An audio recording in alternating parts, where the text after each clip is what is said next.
Donald Trump's bid to get humankind back to the moon and then onwards to Mars.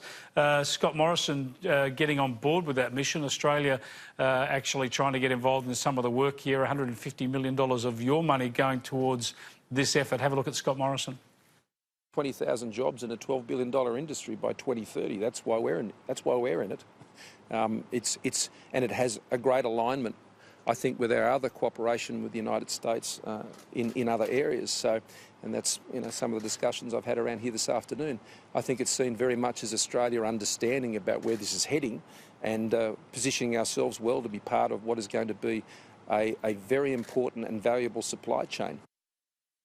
There we go. Space industry is going to be the next big one for Australia, Sarah. It's hard not to be a little bit sceptical. We hear these big calls all the time. I'm old enough to remember the multifunction polis, and you always get these licks of government money thrown at trying to establish new industries. But, you know, the space industry is going to be around for a long while, and it does make sense for Australia to play into it any way which we can.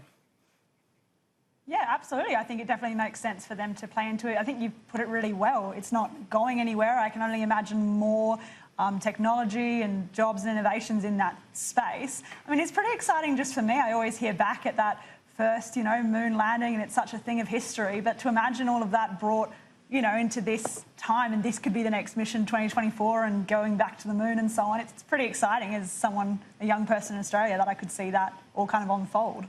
Yeah, Stephen, like me, you've probably been out to the Woomera rocket range in the north of South Australia, which of course was a big deal in the 50s and 60s.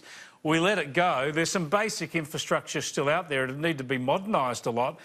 But that asset, that space, if you like, that vast open space, is actually a really good asset for testing, launching, monitoring what's going on in space. So that, we've set up the National Space Industry Centre in South Australia, so there's got to be some potential Adelaide, there. What an amazing coincidence, speaking of boondoggles like the MFP, but... Exactly. Well, it's always the Mendicant states that are after this stuff. Not as many marginal seats there as there used to be, though.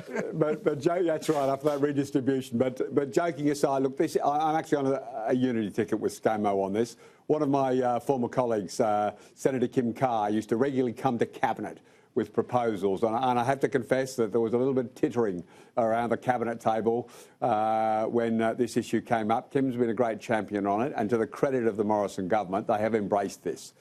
This is a big part of the future. There's a lot of important jobs and wealth-creating jobs and high-value jobs that can come by Australia being in this industry. I mean, we've got to remember, this industry exists and is growing around the world, and for us to just go the usual, oh, no, we don't need to be in that. I mean, we have some natural assets. You've mentioned Woomera.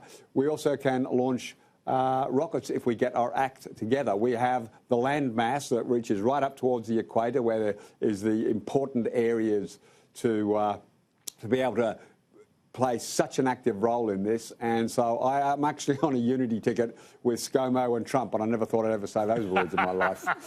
Look, I hope it's a winner, but I tell you what, the multifunction polis, Rebecca, as a young journalist, I mean, I love this because it got me my first trip overseas with John Bannon to France and Germany, and then later on with Liz Arnold to Japan and whatever, talking up this great government industry start-up that, of course, never eventuated. So I hope they do better out of this. Well, it's a great illustration of the fact that losers are better at picking governments than governments are at picking winners. And, I mean, I think on the one hand, putting government money into research and development, which is essentially, I hope, what this is about, it's certainly been an area like the military, actually, where there are enormous spin-offs for a whole range of things, for telecommunications, a lot of the technology that's in our mobile phones originally came out of programs that were developed via the space program and so forth. So fingers crossed.